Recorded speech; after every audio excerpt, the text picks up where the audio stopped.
नमस्कार, ANB news देख रहे हैं आप। मैं हूं आपके साथ पल्लवी राजपूत और बड़ी खबरों में आप सभी का स्वागत है। आइए रुख करते हैं खबरों का।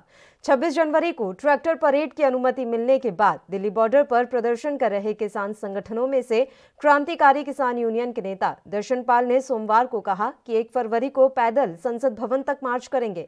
बता दें कि बजट सत्र का पहला चरण 29 जनवरी से 15 जनवरी तक चलेगा। 1 फरवरी को केंद्र सरकार अपना बजट पेश करेगी। इससे पहले केंद्रीय कृषि मंत्री नरेंद्र सिंह तोमर ने सोमवार को एएनआई के साथ बातचीत में कहा था कि किसान ट्रैक्टर रैली के लिए गणतंत्र दिवस के अलावा कोई और दिन भी चुन सकते थे, लेकिन उन्होंने अब घोषणा कर दी है। ऐसे में परेड को शांतिपूर्ण तरीके से बिना किसी घटना के अंजाम देना किसानों और पुलिस प्रशासन के लिए सबसे बड़ा चैलेंज है। किसानों का आंदोलन कब खत्म होगा, इस सवाल पर केंद्रीय मंत्री ने कहा कि जल्द ही प्रदर्शन खत्म होगा।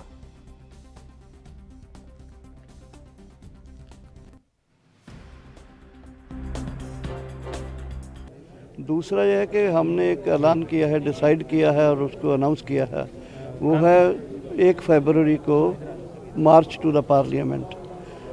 और उसका डिटेल हमने अभी कुछ तय नहीं किया है। March on foot March two the parliament, संसद कूच जिसको बोलते हैं, यही ऐलान किया है हमने। बाकी कल का जो प्लानिंग है, वॉलंटियर्स को, ट्रैफिक कमेटी को, लंगर कमेटी, वो सब चीज़ों को हमने उसमें डिस्कस किया अपनी मीटिंग में। और उसकी जो नीटी ग्रिटी कल की परेड की थी, कितने बजे चलना है, कौन आगे रहेंगे, ट्रैक्टर पर कितने लोग बैठेंगे, वो एक चीज़ों को डिस्कस करने का था और उसको इम्प्लीमेंट करना था, इसलिए मीटिंग भी जल्दी उठा दिया। ये कल ट्रैक्टर रैली हो रही है, उसकी टाइमिंग और कहाँ होगा उसके बारे में उसका देखिए, एक तो 8 जगह से हो रहा है ये, बल्कि दिल्ली में 8 जगह से ये रैली शुरू होगा। इसका टाइमिंग है, सिंगू बॉर्डर का टाइमिंग है सुबह 10 बजे से, बाकी जगह भी यही टाइम। चलिए इस मसले पर चर्चा की शुरुआत कर लेते हैं। हमारे साथ डॉक्टर नेपाल सिंह, जो कि पॉलिटिकल एक्सपर्ट हैं, इस समय लाइव जुड़े हुए हैं। डॉक्टर सिंह, बहुत बहुत स्वागत है आपका एएनबी न्यूज़ पर। सर, मैं सबसे पहले आपकी प्रतिक्रिया चाहूंगी। देखिए, दिल्ली पुलिस से तमाम मशक्कत चली, दोनों ही पक्षों में बहुत सारी बार बैठकें हुई और आखिरकार दिल्ली पुलिस को झुकना पड़ा और किसानों के मार्च को जो है मंजूरी दे दी गई। अभी परेड निकलनी है, लेकिन उससे पहले एक और ऐलान कर दिया किसानों ने कि भाई अब 1 फरवरी को हम पैदल मार्च करेंगे, वो भी संसद का। किस तरह से आप देख रहे हैं उनके इस ऐलान को? देखिए, इसमें एक ऐलान अभी और भी हुआ है जी। उसमें से कुछ घटकों ने यह कहा है कि हम इस रूट पर नहीं जाएंगे, हम उसी रूट पर जाएंगे जो हमने पहले कहा था, यानी कि रिंग रोड पर जाएंगे। जी। तो में 2 ऐलान हुए। एक ऐलान हुआ है जो दर्शन जी तरफ से हुआ कि साहब हम जो है 1 फरवरी को सीधे संसद भवन जाएंगे। एक दूसरे ग्रुप ने कल ही ऐलान किया है, आज ऐलान किया है कि हम कल की रैली को रिंग रोड पर निकालेंगे। अब आपको इसको थोड़ा ऐसे समझना पड़ेगा कि ये किसान आंदोलन अब कुछ नेताओं के हाथ में नहीं रहा। पहले कुछ नेताओं के जरूर हाथ में था। सरकार की गलती भी ये रही कि जब ये आंदोलन को हमें काबू करना चाहिए था, इसके साथ संघर्ष करना चाहिए था, विचार विमर्श करना चाहिए था, सरकार इसको इतनी गंभीरता से नहीं लिया जी। उसका परिणाम आज ये हुआ कि सरकार को कहीं ना कहीं सरेंडर के रूप में आगे आना पड़ रहा है। वो उनकी हर बात मानने के लिए मजबूर और विवश होती दिख रही है। लेकिन इसका राजनीतिक महत्व देखें तो इसमें सबसे पहली जो एक नया मोड़ देखने को मिलता है, वो है सभी पार्टियों के लिए एक संजीवनी। सभी पार्टियों ने अलग अलग तरीके के बहुत सारे आंदोलन इस देश में चलाए। मोदी जी के आने के बाद एक आंदोलन ये ऐसा सफल होता दिखाई दे रहा, क्योंकि इसके अंदर ना सरकार धर्म घुसा पाई, ना सरकार आतंकवाद घुसा पाई, ना सरकार गरीबी अमीर घुरा पाई। उन्होंने कोशिश बहुत की, कभी कहा खालिस्तानी है, कभी कहा पाकिस्तानी है, कभी कहा कुछ सरदार पंजाब के हैं, कुछ बोले हरियाणा के लोग हैं। अब ये धीरे धीरे एक, चाहे वो सभी पॉलिटिकल पार्टी की सहमति से हो रहा हो, लेकिन ये इतने डिजाइन और डिफाइंड वे में हो रहा है कि ये पूरे देश में किसान आंदोलन का रूप ले रहा है। इसमें पार्टियां नगण्य हो गई हैं और किसान के थ्रू पार्टियों ने अपने आप को उजागर किया है। जी, लेकिन डॉक्टर सिंह, अब बड़ी बात यहाँ पर यह है कि वो अब इस बात पर अड़ गए हैं कि हमने जो पहले रूट तय किया था हम उसी पर जो है अपना मार्च निकालेंगे। तो अब किस तरह से पुलिस प्रशासन जो है व्यवस्था बना रखेगी? और बात यहाँ पर यह है कि अगर कोई भी घटना ऐसी हो जाती है जो कोई नहीं चाहता, तो उसकी जिम्मेदारी किसकी होगी? क्या उसकी जिम्मेदारी सरकार लेगी, या फिर ये किसान संगठन लेंगे, या अन्य पॉलिटिकल पार्टीज लेंगी? देखिए, इसमें योगेंद्र यादव जी ने बड़ी स्मार्ट तरीके से अपना वक्तव्य दिया। अभी 10 मिनट पहले मैं उनको सुन रहा था। उन्होंने कहा कि मेरे जीवन का पहला आंदोलन ऐसा है जिसमें पुलिस ने एनओसी दी है।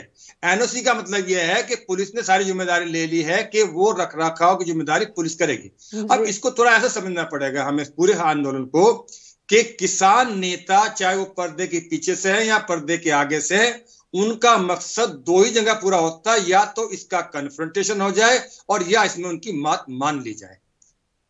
और सरकार के पास भी दो ही विकल्प है, या तो उनकी बात को मान के उसको विड्रॉ कर ले और या कन्फ्रंटेशन में आने के बाद इसमें सख्ताई से लागू करे। अब ये वक्त बताएगा कि इसमें क्या होगा, ये कल की सेशन बताएगी। स्थिति तो ऐसी नहीं लगती है कि कुछ गलत होने जा रहा है, लेकिन संभावना ऐसी से नकार भी नहीं जा सकता कि कल गलत नहीं होगा। बिल्कुल, संभावनाएं लगातार बरकरार हैं और यही वजह है कि पहले परमिशन नहीं दी जा रही थी परेड को, लेकिन अब जैसे तैसे परमिशन दी गई है। देखने वाली बात यही रहेगी कि किस तरह से किसान जो है कल अपना मार्च निकालेंगे। अब अगर संसद की बात कर लें सर, जो वो कह रहे हैं कि 1 फरवरी को हम संसद के लिए मार्च करेंगे, क्या उसके लिए फिर से परमिशन लेंगे या फिर जबरन घुसने की कोशिश की जाएगी दिल्ली में? अभी सवाल तो यही बरकरार है कि कल दिल्ली में जब प्रवेश कर जाएंगे किसान, तो वहां से बाहर निकल पाएंगे या नहीं, ये कल डिसाइड होगा। यदि कल कुछ ग्रुप ने एक पूरी प्लान के तहत इसमें से एक ग्रुप को आगे किया गया, उसने कहा कि हम उनकी बात नहीं मानते संयुक्त मोर्चे की, जिन्होंने इस रूट को एग्री कर लिया, हम तो पुराने रूट को ही डिक्लेयर करेंगे, हम तो पुराने रूट पे जाएंगे, तो यहाँ वो थोड़ा कन्फ्रंटेशन करने की कोशिश करेंगे। अब वो यहाँ देखते हैं वो कितने सफल होते हैं। कल यही कन्फ्रंटेशन पे कोई ज्यादा बड़ा काम हो गया तो शायद वो नहीं करेंगे और पीछे हटेंगे, और यदि उनको सफलता मिली तो वो 1 तारीख का दबाव बढ़ाएंगे। और 1 तारीख का दबाव बढ़ाना उनके लिए इसलिए भी जरूरी है कि किसान संगठनों के पास कोई पॉलिटिकल पावर पार्लियामेंट के अंदर नहीं है। पार्लियामेंट के अंदर ना विपक्ष की कोई बहुमत है, ना विपक्ष के इतने लोग हैं कि वो सरकार को झुका सकें। तो इसका रास्ता तो झुकाने का, क्योंकि वो डिटरमिन है सरकार को झुकाने के लिए। अब उनकी मांग की प्रॉब्लम नहीं रही है, मांग तो सरकार ने ज्यादातर उनकी मान ही ली थी। अब उनका मकसद है कि उनको सरकार को झुकाना है, सरकार को झुकाना है, यानी कि मोदी को झुकाना है। बार बार ये डिमांड की जा रही है, कुछ शरद पवार जी ने कहा है कि कंगना रनौत से मिलने का समय है लेकिन किसानों से मिलने का समय नहीं। अब ये धीरे धीरे आक्षेप कहीं ना कहीं मोदी की ओर बढ़ेगा और मोदी की ताकत की ओर बढ़ेगा और मोदी को झुकाने के लिए बढ़ेगा। अब मसला ये नहीं कि उनकी कितनी बात मानी जाएगी, मसला ये कि मोदी कितना झुकेंगे। अब ये तो सवाल है ना कि मोदी कितना झुकेंगे। देखिए, सरकार ने बिल्कुल बातें नहीं मानी तब तो बात अलग थी सर, क्योंकि हम भी तमाम बैठकों का दौर देख रहे हैं और आखिरकार में ये तो निर्णय लिया ही गया है कि चलिए 2 साल के लिए स्थगित कर देते हैं हम, तब तक बातचीत कर ली जाएगी और जो भी संशोधन करने हैं इन कृषि कानूनों में। अब साफ तौर पर दिख रहा है कि कहीं ना कहीं राजनीतिक हस्तक्षेप है इस आंदोलन में, लेकिन अब किस तरह से सरकार इससे निपटेगी ये भी सवाल बना हुआ है। डॉक्टर सिंह, आपको क्या लग रहा है कि बजट सत्र जिस दिन पेश होना है उसी दिन मार्च निकालने की तैयारी किस तरह से इसे देखा जाए? क्या किसी के शह में आकर ये चीजें की जा रही हैं? क्या इसे पूरी तरीके से राजनीति से जोड़कर देख लिया जाए कि 2 दिन जो इतने इंपॉर्टेंट थे, चाहे वो गणतंत्र दिवस हो, अब चाहे बजट सत्र पेश होना हो, और दोनों ही दिन में इस तरह की चीजें? अब ये लोग कभी नहीं चाहेंगे कि संसद का बजट सत्र शांतिपूर्ण चले। ये संसद के सत्र में पूरा दबाव बढ़ाएंगे, विपक्षी दलों का दबाव बढ़ाएंगे, मीडिया का ध्यान आकर्षण करेंगे, मीडिया का दबाव खींचेंगे और कोशिश करेंगे कि ये सरकार को कहीं ना कहीं पराजित करने की अपनी मंशा को पूर्ण कर सके।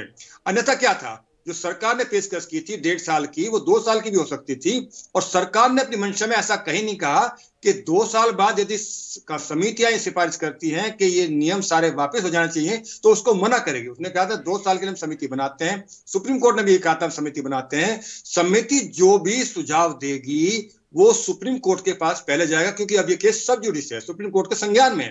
सुप्रीम कोर्ट जैसे कोई फैसला देगी तब सरकार आगे बढ़ सकती है। सरकार बिना सुप्रीम कोर्ट को उसमें अपने उसमें लिए बगैर, कॉन्फिडेंस लिए बगैर उसमें आगे नहीं बढ़ सकती है। तो इसका समाधान की सरकार ने तो अपना पूर्ण सरेंडर किया था, लेकिन वो राजनीतिक सरेंडर नहीं हुआ। अब सरकार, किसानों की जो रणनीति है या उनके पीछे जुड़े हुए नेताओं की जो, या राजनीतिक दलों की जो रणनीति है, वो ये होगी जिसका ही उनको राजनीतिक लाभ मिलेगा कि वो सरकार को झुकता हुआ सबके सामने दिखाएं। बिल्कुल डॉक्टर सिंह, आप लगातार हमारे साथ जुड़े रहिए। तो आपको बता दें कि अब किसानों ने एक और बड़ा ऐलान किया है। उन्होंने कहा है कि 1 फरवरी को अब हम संसद की ओर मार्च करेंगे और आपको बता दें कि 1 फरवरी को ही बजट पेश होना है। ऐसे में अब देखने वाली बात यहाँ पर ये रहेगी कि उनके इस ऐलान के बाद क्या प्रशासन और सरकार की तरफ से कोई कदम उठाए जाते हैं या फिर नहीं। चलिए अगली खबर का रुख कर लेते हैं। कर्पूरी ठाकुर की जयंती के दौरान रविवार को मुख्यमंत्री नीतीश कुमार ने इशारों में बड़ी बात कह दी है। नीतीश के इस बयान से बिहार के सियासी गलियारे में हलचल सी मची हुई है। है। इन इशारों को माने तो नीतीश को कार्यकाल के बीच में ही मुख्यमंत्री की कुर्सी छीनने का डर है। बिहार के मुख्यमंत्री नीतीश कुमार को इस बात का भय है कि इस कार्यकाल के बीच में ही उन्हें सीएम की कुर्सी से हटाया जा सकता है। रविवार को पटना में जननायक कर्पूरी ठाकुर की जयंती के मौके पर जेडीयू ऑफिस में एक कार्यक्रम के दौरान नीतीश ने छिपे हुए शब्दों में कुछ ऐसा ही कहा। मुख्यमंत्री नीतीश कुमार ने कहा कि जननायक कर्पूरी ठाकुर के साथ अन्याय क्यों हुआ। कर्पूरी ठाकुर जी ने अति पिछड़ों को आरक्षण दिया। नाराज लोगों ने 2 साल कुछ महीनों में ही उन्हें हटा दिया। हम लोग भी सबके हित में काम कर रहे हैं। कभी कभी सबके हित में काम करने से कुछ लोग नाराज हो जाते हैं। किसी की भी हमने उपेक्षा नहीं की है। बिहार हमेशा विकास के पथ पर निरंतर आगे बढ़ रहा है। डॉक्टर सिंह का रुख कर लेते हैं इस मसले पर भी चर्चा के लिए। डॉक्टर सिंह, समय समय पर नीतीश कुमार का जो दर्द है वो बार बार छलकता हुआ नजर आ रहा है। देखिए, तमाम उनके बयानों पर हम गौर कर लें जब से वो मुख्यमंत्री बने हैं। अब एक और उन्होंने बयान दे दिया है और उनके बयान से ये कहीं ना कहीं प्रतीत हो रहा है कि उन्हें लग रहा है कि उनकी कुर्सी भी बीच कार्यकाल में ही छिन सकती है। आपकी प्रतिक्रिया? देखिए, नीतीश कुमार जी की 2 समस्याएं हैं। नीतीश कुमार जी बेसिक रूप से भाजपा के साथ अपना तालमेल नहीं बैठा पाएंगे क्योंकि वो उस विचारधारा के व्यक्ति नहीं है और उनकी जो वोट बैंक है वो भी उस विचारधारा का नहीं है। दूसरा, उनके तालमेल लालू के परिवार के साथ भी नहीं बैठ सकता। तेजस्वी यादव के साथ वो अपना सामंजस्य कभी नहीं बैठा पाएंगे। लेकिन यदि उनको अपना राजनीतिक जीवन लंबा रखना है तो उसको उस वोट को बचाए रखना पड़ेगा जिसके ऊपर उनकी राजनीति चलती है। वरना क्या होगा कि उनकी वोट तो भाजपा की वोट बन सकते हैं लेकिन भाजपा की वोट उनकी वोट कभी नहीं बनेगी। इसलिए वो अपना कभी ना कभी दर्द छलकाते रहते हैं और अवसर मिलने पर अपना अपना कहीं ना कहीं विरोध और प्रतिरोध करते रहते हैं। अब थोड़ी सी स्थिति ऐसी बन रही है तो शायद उन्हें फिर अपना दर्द झलकाया, कल स्थिति फिर सिर जाए तो फिर थोड़ी देर के चुप हो जाएंगे क्योंकि उनका मकसद सिर्फ इतना है कि अपनी वोट बैंक को बचाए रखना। यदि लंबे समय तक भाजपा के साथ वो चले तो उनकी वोट एक दिन भाजपा की वोट हो जाएगी, उनके पास वोट बैंक नहीं रहेगा और वो लालू के बेटे के साथ, तेजस्वी के साथ वो कभी जा नहीं पाएंगे क्योंकि दोनों का वैचारिक मतभेद बहुत ज्यादा है। बिल्कुल। तो डॉक्टर सिंह, जिस तरह के बयान उनके द्वारा दिए जाते हैं या उनके पार्टी के नेताओं और विधायकों के द्वारा दिए जाते हैं उससे कोई नुकसान नहीं है, चाहे वो गठबंधन के लिए ही क्यों ना हो। और अभी बीच में जिस तरह से जीतन राम मांझी ने भी 1-2 बयान ऐसे दिए हैं जो साफ तौर पर भारतीय जनता पार्टी के खिलाफ नजर आ रहे थे, इस तरह के बयानों का गठबंधन की सरकार पर क्या कुछ असर पड़ता है? नहीं, ये ऑटोनोमी रखने के लिए उनको जरूरी करना पड़ता है। एक तरफ केसी त्यागी जी कुछ बोलेंगे फार्मर के सपोर्ट में और जीतन राम मांझी जी उस दिन सामाजिक दृष्टिकोण से कुछ बोलेंगे और नीतीश कुमार फिर अपना तीसरे दिन एक दर्द छलकाएंगे। ये गठबंधन की सरकार में अपना दबाव बढ़ाने के लिए एक रणनीति होती है जिसको नीतीश कुमार बहुत सुलझे तरीके से और बहुत सभ्य तरीके से कर रहे हैं। तो डॉक्टर सिंह, वर्तमान समय में आप क्या स्थिति देख रहे हैं? जेडीयू को बीजेपी की जरूरत है या बीजेपी को जेडीयू की जरूरत है, या फिर यूं कहें कि दोनों को ही बराबर एक दूसरे की जरूरत है? दोनों को अभी जरूरत है और इसमें सबसे ज्यादा जरूरत अभी बीजेपी को है क्योंकि बीजेपी को अभी नीतीश कुमार जिंदा चाहिए जब तक वो पूर्ण बहुमत में नहीं आती। जी, तो लगातार इस तरह के बयानों को जो है हमेशा सहन कर भी रही है भारतीय जनता पार्टी। लेकिन एक सवाल यहाँ पर यह भी बन रहा है कि 5 साल का कार्यकाल तो पूरा हो जाएगा ना डॉक्टर सिंह? अभी जिस तरह की खिटपट होती रहती है, कहीं ऐसा तो नहीं बीच में कुछ गड़बड़ हो जाएगी? देखिए, राजनीति हमेशा असंभावना का गेम होता है। इसमें कोई संभावना असंभावना पे कुछ भी वक्तव्य नहीं दिया जाता। यदि कल किसान रुख बहुत ज्यादा पलट जाए तो हो सकता है भाजपा के अंदर ही रिवोल्ट हो जाए, भाजपा के अंदर ही बहुत सारे लोग भाजपा के विरोध में हो जाए। ये एक नेतृत्व के, जब तक एक नेतृत्व अपनी दिशा में चलता है ठीक है, यदि उसको कहीं भी कोई झटका लगता है तो सबसे पहले उसकी खुद की नाव में बैठे हुए सवारी खुद के भागने लगते हैं। तो मैं इसको ऐसा नहीं मानता कि अभी कोई थ्रेट भाजपा के लिए, भाजपा इतना बड़ा संगठन है, लेकिन भाजपा के साथ सामंजस्य करके ऐसी पार्टियों को जिनके साथ एक व्यक्ति की पार्टी, उसको करना बड़ा मुश्किल काम है। भाजपा में बहुत बड़ा सिस्टम है, किसी भी प्रक्रिया को पूरा कराने के लिए संघ, संगठन और बहुत सारी चीजें हैं। इसमें कोई भी आदमी इतना कंफर्ट फील नहीं कर सकता जो दूर से बाहर से आया हो। यदि आप देखें, ज्योतिरादित्य सिंधिया आए थे, बहुत उत्साह से आए थे, बहुत मेहनत भी करी, लेकिन उनको अभी तक वो प्रतिफल नहीं मिल पाया जो अपेक्षा करके आए थे। बिल्कुल। सचिन पायलट आए, वो बहुत मेहनत करके आए थे, लेकिन वो लास्ट तक कुछ भी आश्वासन नहीं मिला। उनके समर्थक वापस चले गए और एक दिन उसको भी वापस जाना पड़ा क्योंकि भाजपा में निर्णय इतना आसान नहीं है। एक व्यक्ति की पार्टी नहीं है, एक परिवार की पार्टी नहीं है, इसमें बहुत सारी जगह सहमति बनानी पड़ती है, कार्यकर्ता बेस्ड पार्टी है, तो इसमें काम करना इतना आसान नहीं है। जितना अन्य पार्टियों में काम आसान होता है कि एक परिवार कह सकता है, एक मुखिया कह सकता है, वो हो जाता है। इसलिए जो ऐसी विचारधारा से या ऐसे संगठन से लोग आते हैं, नीतीश कुमार जी अपनी पार्टी के अकेले शीर्ष नेतृत्व हैं, उनकी बात अंतिम बात होती है, लेकिन जब उनको अपनी बात भाजपा में मनवाना होता है तो उनको खुद नहीं पता होगा किससे बात करें। वो उप मुख्यमंत्री से बात करें, प्रदेश अध्यक्ष से बात करें, राष्ट्रीय अध्यक्ष से बात करें, गृह मंत्री से बात करें, प्रधानमंत्री से बात करें।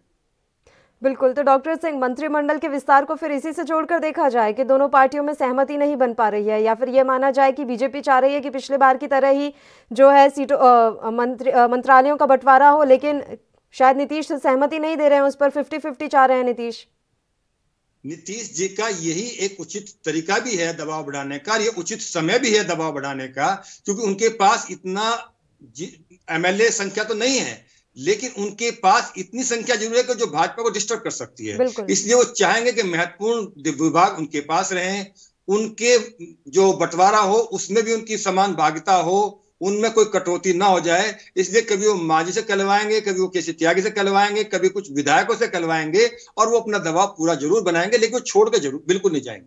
तो गठबंधन का धर्म क्या कहता है डॉक्टर सिंह? एक राजनीतिक विश्लेषक होने के नाते आप क्या मानते हैं, गठबंधन का धर्म क्या कहता है? जिस पार्टी के विधायक ज्यादा है उन्हें ज्यादा मंत्रालय मिलने चाहिए। धर्म की राजनीति का समय अब चला गया, अब कोई धर्म नहीं है, तो सिर्फ राज को प्राप्त करने की ही राजनीति है, अब कोई धर्म नहीं। बिल्कुल सर, लगातार जुड़े रहिए आप हमारे साथ। तो आपको बता दें कि मुख्यमंत्री नीतीश कुमार ने एक बार फिर से अपना दुख जो है प्रकट किया है। कर्पूरी जयंती के दौरान उन्होंने ये बात कही है कि हम भी बहुत अच्छा काम कर रहे हैं और हो सकता है कि हमारा भी कार्यकाल ना रहे। हालांकि उन्होंने स्पष्ट शब्दों में नहीं कहा, लेकिन दबी जुबान से उन्होंने ये शक कहीं ना कहीं जाहिर कर दिया है कि कहीं बीच कार्यकाल में ही उनकी कुर्सी ना छिन जाए। खैर, देखने वाली बात रहेगी कि किस तरह से भारतीय जनता पार्टी और जनता दल यूनाइटेड मिलकर सरकार चलाती है। चलिए अगली खबर का रुख कर लेते हैं। पश्चिम बंगाल की मुख्यमंत्री और टीएमसी चीफ ममता बनर्जी जय श्री राम के नारे वाली घटना पर एक बार फिर से भड़कती हुई नजर आई। उन्होंने कहा है कि नेताजी सुभाष चंद्र बोस के कार्यक्रम में प्रधानमंत्री नरेंद्र मोदी के सामने उनका अपमान हुआ है, उन्हें चिढ़ाया गया है, वह बंगाल को गुजरात नहीं बनने देंगी। सोमवार को हुगली के पुरसुआ में आयोजित एक रैली में उन्होंने ये बयान दिया कि जो टीएमसी छोड़ना चाहते हैं वे जितना जल्दी हो सकता है पार्टी को छोड़ दें। बकौल दीदी, बीजेपी ने बंगाली आइकन्स की पूर्व में बेइज्जती की है और वह लगातार ऐसा कर रही हैं। बीजेपी का नाम भारत जलाओ पार्टी कर देना चाहिए। उन्होंने आगे कहा, पीएम की मौजूदगी में विक्टोरिया मेमोरियल 23 जनवरी को नेताजी की जयंती पर आयोजित कार्यक्रम के दौरान हुए कार्यक्रम में मेरा अपमान हुआ और मुझे चिढ़ाया गया। वहीं उत्तर प्रदेश के मुख्यमंत्री योगी आदित्यनाथ ने उनके इस बयान पर सोमवार को कहा कि किसी को भी जय श्री राम कहने को मजबूर नहीं किया जा रहा है और इस तरह के नारों में बुरा मानने जैसी कोई बात नहीं है। योगी ने यहां कुछ पत्रकारों से बातचीत में कहा कि यदि कोई जय श्री राम कहता है तो इसमें बुरा मानने जैसी कोई बात नहीं है, क्योंकि यह तो एक प्रकार का अभिवादन ही है।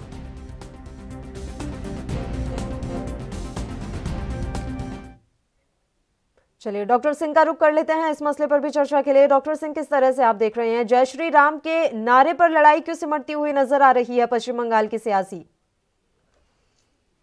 नहीं, देखिए, आप इस बात को मुझसे ज्यादा अच्छा समझ सकती हैं।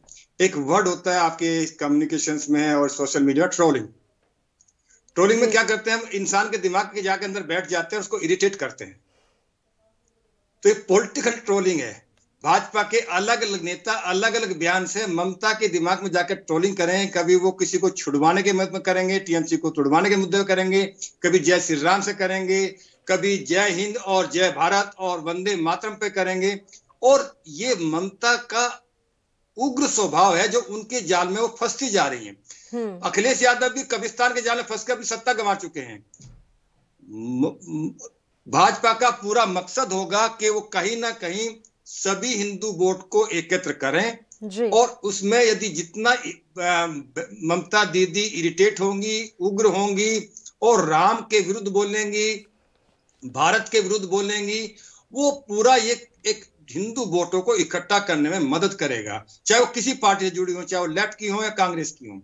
और यही भाजपा का मकसद है। और ये भाजपा का मकसद मुझे लगता है कि अपने व्यवहार और शैली से ममता जी जल्दी ही पूरा कर देंगे।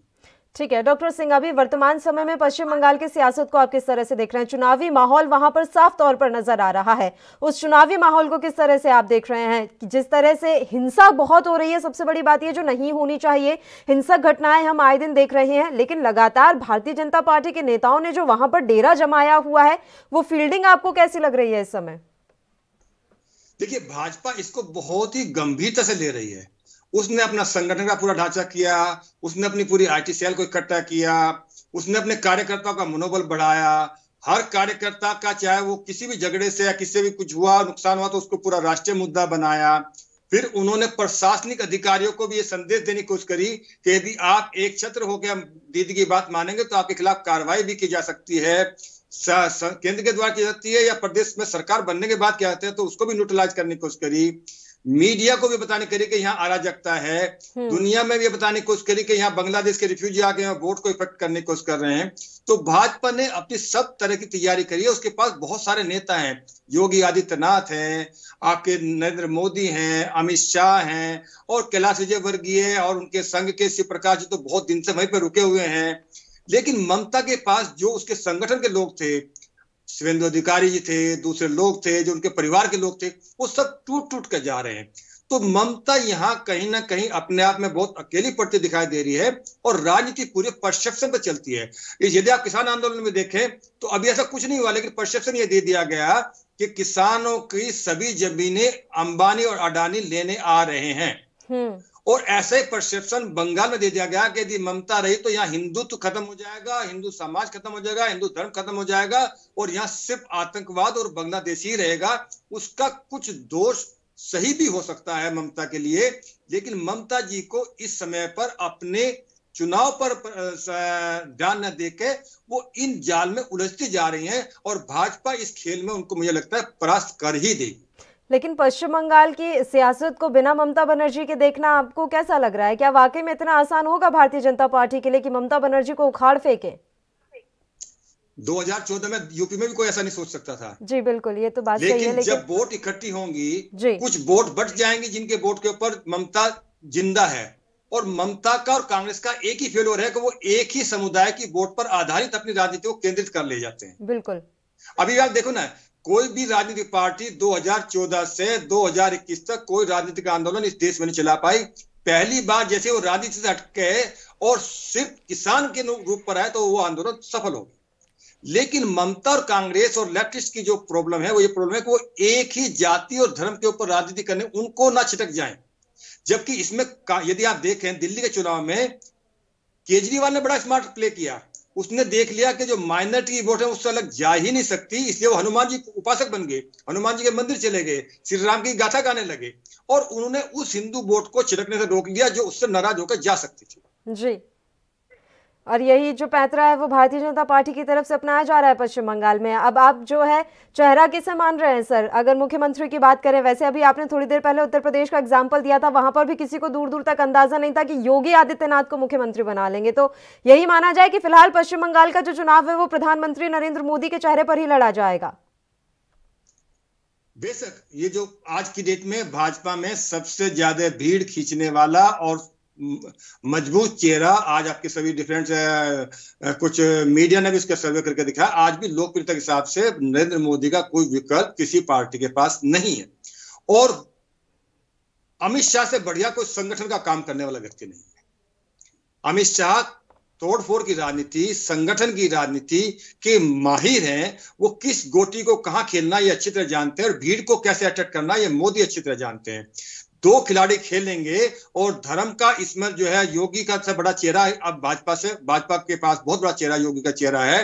राम मंदिर एक बहुत बड़ा मुद्दा है, और इस धर्म से एक अच्छा फायदा राजनीतिक पार्टी को होता है जो विकास की योजना है वो सबके सब कहीं ना कहीं ढक जाती है, उनके ऊपर बहस खत्म हो जाती है। किसने कितना विकास किया, किसने कितना विकास नहीं किया, वो इस पर मुद्दे से बहस हटके सिर्फ एक बात पर आ जाती है, और वो जहां जैसे ये केंद्रीकरण होता है वोटों का, उसमें भाजपा को हमेशा विजय मिलती है, क्योंकि उसकी वोट बैंक ज्यादा हो जाती है। बिल्कुल। तो सर बात अगर हम करें लोकसभा चुनाव की, तो देखिए लोकसभा चुनाव और विधानसभा चुनाव में बहुत अंतर होता है, और लोकसभा चुनाव के मुद्दे अलग होते हैं, विधानसभा चुनाव के मुद्दे अलग होते हैं। और ये तो साफ है कि बीजेपी लोकसभा चुनाव की जीत से ही उत्साहित है और इसलिए इतना ज्यादा मशक्कत जो है पश्चिम बंगाल में की जा रही है। तो क्या स्थानीय मुद्दे ढक जाएंगे इस पूरे चुनाव में? जो वहाँ के स्थानीय लोकल मुद्दे होंगे, लोगों की समस्याएं होंगी, क्या वो अब सामने नहीं आएंगे, ऐसा माना जाए? नहीं, स्थानीय मुद्दे उन्होंने बना दिए ना। उन्हें बताया कि ममता के रहते कोई विकास नहीं हो सकता, ना कोई फैक्ट्री आएगी क्योंकि अराजक माहौल है, ना एक किसी सरकार की योजना लेना चाहते हैं, कोई इंफ्रास्ट्रक्चर सपोर्ट नहीं मिलेगा, भारत सरकार के साथ तनाव है तो कोई ना कोई सरकार से कोई सहायता नहीं मिलेगी। और दूसरा, यदि उद्योग नहीं आएंगे तो नौकरियां कैसे मिलेंगी, ये सब चीजें। तीसरी बात, उन्होंने खुद बताया कि ममता जी के सब लोग साथ छोड़कर चले जा रहे हैं क्योंकि ममता की स्टाइल में देश प्रदेश का विकास संभव नहीं है, सोनार बंगला संभव नहीं है। तो कहीं ना कहीं बता दिया कि जैसे यूपी में बताया गया था कि मायावती के रूप में, अखिलेश के रूप में प्रदेश का विकास संभव नहीं है। वो क्षेत्रगत राजनीति कर सकते हैं, वो राष्ट्रीय राजनीति नहीं कर सकते। राष्ट्रीय राजनीति के लिए टू टायर सरकार चाहिए, विकास के लिए पैसा चाहिए, पैसा भारत सरकार से ही ज्यादा आएगा। तो कहीं ना कहीं ये इस बात को समझाने में सफल होंगे क्योंकि उन्हें लोकल नेतृत्व, यदि उनको टीएमसी में फूट नहीं डाल पाते तो शायद वो ममता कुछ नहीं बिगाड़ पाते। लेकिन टीएमसी में फूट डालने के बाद में वहां से कुछ नेताओं को तोड़कर लाने के लिए अब उनके पास एक वहां का लोकल नेतृत्व भी अमित शाह और मोदी के पास है, जिनको वो आगे कर अपनी लड़ाई लड़ेंगे, चेहरे से आकर्षण करेंगे, इनको सामने रखेंगे ताकि ये ना कहें कि बाहर से लोग आ रहे हैं, और विकास को भी जोड़ेंगे और धर्म को भी जोड़ेंगे। ऐसा मॉड्यूल ये वही बनाएंगे जो कभी यूपी में बना था 2017। बिल्कुल, बहुत बहुत शुक्रिया डॉक्टर सिंह, आप हमारे साथ जुड़े तमाम चर्चा के लिए। तो आपको बता दें कि ममता बनर्जी अभी जय श्री राम के नारे को लेकर विवादों में घिरती हुई नजर आ रही हैं। वो लगातार इस तरह की बयानबाजी कर रही हैं जिसे बीजेपी समेत तमाम जो अन्य दल हैं वो उन्हें घेरने का काम कर रहे हैं। इसी के साथ बड़ी खबरों में फिलहाल के लिए इतना ही। नमस्कार।